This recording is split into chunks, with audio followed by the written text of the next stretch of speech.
Welcome to ನಮ್ಮ ಹರ್ಷ YouTube channel. ಈ ವಿಡಿಯೋದಲ್ಲಿ ನಾವು KRN ಹೀಟ್ ಎಕ್ಸ್ಚೇಂಜರ್ IPO ಬಗ್ಗೆ ಮಾತಾಡೋಣ. Please read the disclaimer before proceeding to the video.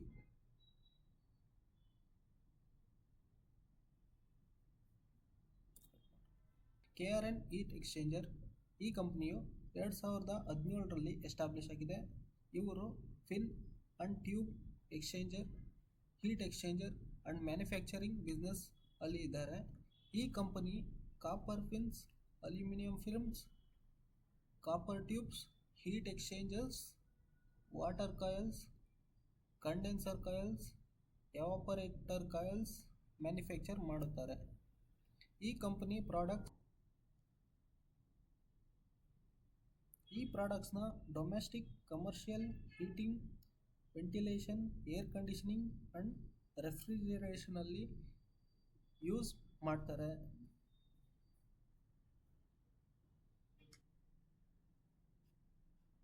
ಇವರಿಗೆ ದೊಡ್ಡ ಕಸ್ಟಮರ್ಸ್ ಬಂದು ಕ್ಯಾರಿಯರ್, ಡೈಕಿನ್, ಸಿಂಗ್ಲೇರ್ ಎಲೆಕ್ಟ್ರಿಕ್ಸ್, ವೋಲ್ಟಾಸ್, ಗೋದ್ರೇಜ್ ಇನ್ನು ಮುಂತಾದವು ಆಗಿರ್ತವೆ.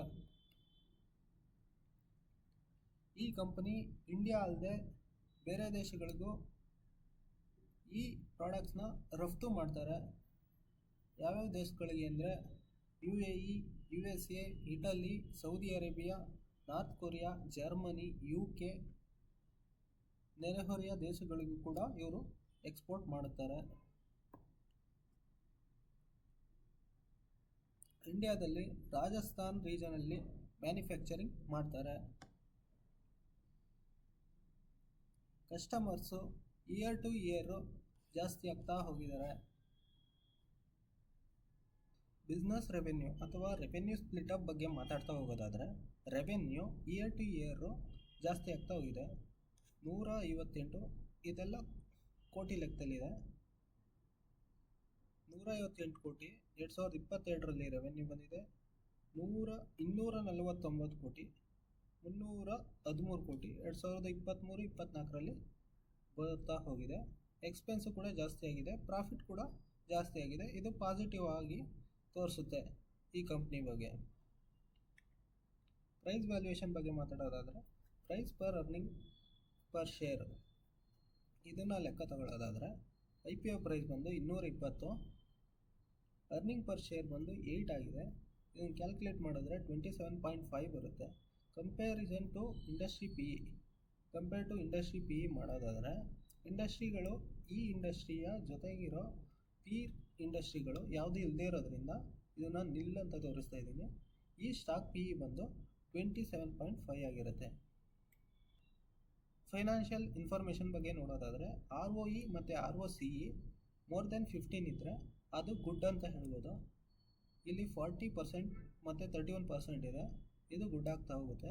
Earning before tax and deduction ಇದನ್ನು ನೋಡೋದಾದರೆ EDBTI ಇದೂ ಕೂಡ ಚೆನ್ನಾಗಿದೆ. ಪ್ಯಾಟು ಪ್ರಾಫಿಟ್ ಆಫ್ಟರ್ ಟ್ಯಾಕ್ಸು ಅದೂ ಚೆನ್ನಾಗಿದೆ. ಪ್ರೈಸ್ ವ್ಯಾಲ್ಯೂಯೇಷನ್ ಬಂದು ನೋಡೋದಾದರೆ, ರಿಟರ್ನ್ ಆನ್ ನೆಟ್ವರ್ತ್ 29% ಆಗಿದೆ, ಅದು ತುಂಬ ಚೆನ್ನಾಗಿದೆ.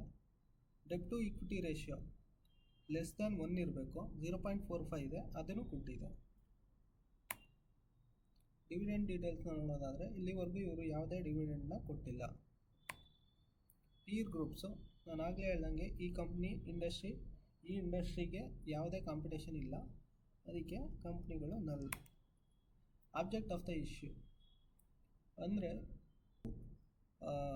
ಒಂದು ಮ್ಯಾನುಫ್ಯಾಕ್ಚರಿಂಗ್ ಯೂನಿಟ್ನ ಸ್ಥಾಪನೆ ಮಾಡ್ತಾ ಇದ್ದಾರೆ. ಎಲ್ಲಿ ಅಂದರೆ ರಾಜಸ್ಥಾನಲ್ಲಿ. ಅದಕ್ಕೋಸ್ಕರ ಈ ಇಶ್ಯೂನ ಬಿಟ್ಟಿದ್ದಾರೆ. ನೆಕ್ಸ್ಟು ಈ IPO ಡೀಟೇಲ್ಸ್ ಬಗ್ಗೆ ಮಾತಾಡೋದಾದರೆ, IPO ಓಪನ್ ಡೇಟ್ ಬಂದು 25, IPO ಕ್ಲೋಸ್ ಡೇಟ್ ಬಂದು 27, ಫೇಸ್ ವ್ಯಾಲ್ಯೂ 10 ರೂಪೀಸ್ ಇರುತ್ತೆ. IPO ಬ್ಯಾಂಡ್ ಪ್ರೈಸ್ ಬಂದು 209ರಿಂದ 220 ರೂಪಾಯಿ ಆಗಿರುತ್ತೆ. ಇಶ್ಯೂ ಸೈಜು 341 ಕೋಟಿ ಆಗಿರುತ್ತೆ.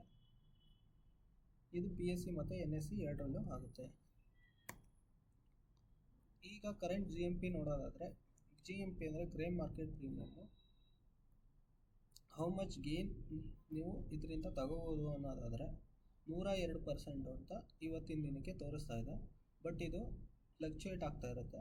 ನೋಡಿಕೊಂಡು ನೀವು ಅಪ್ಲೈ ಮಾಡಬೇಕಾ ಬೇಡವಾ ಅಂತ ನಿಮ್ಮ ಫೈನಾನ್ಷಿಯಲ್ ಅಡ್ವೈಸರ್ನ ಕೇಳಿಕೊಂಡು ಅಪ್ಲೈ ಮಾಡಿ.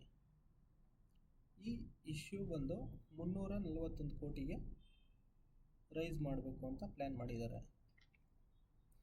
ರಿಪೋರ್ಟ್ ಕಾರ್ಡ್ ನೋಡೋದಾದರೆ ಕಂಪನಿ ಪೋರ್ಟ್ಫೋಲಿಯೋ ತುಂಬ ಚೆನ್ನಾಗಿದೆ, ಫೈನಾನ್ಷಿಯಲ್ ರಿಸಲ್ಟ್ಸ್ ಕೂಡ ತುಂಬ ಚೆನ್ನಾಗಿದೆ, fundamentals, price valuations, peer comparison positive ಅಂದರೆ ಪೀರ್ಸ್ಗೆ ಇಲ್ಲ, ಸೊ ಪಾಸಿಟಿವ್ ಆಗಿರುತ್ತೆ. ಇಶ್ಯೂ ಟೈಪ್ ಬಂದು ಫ್ರೆಶ್ ಇಶ್ಯೂ ಆಗಿರುತ್ತೆ. ಬಿಸ್ನೆಸ್ ರಿಸ್ಕ್ ಫ್ಯಾಕ್ಟರ್ಸು ನ್ಯೂಟ್ರಲ್ ಆಗಿರುತ್ತೆ. Thank you.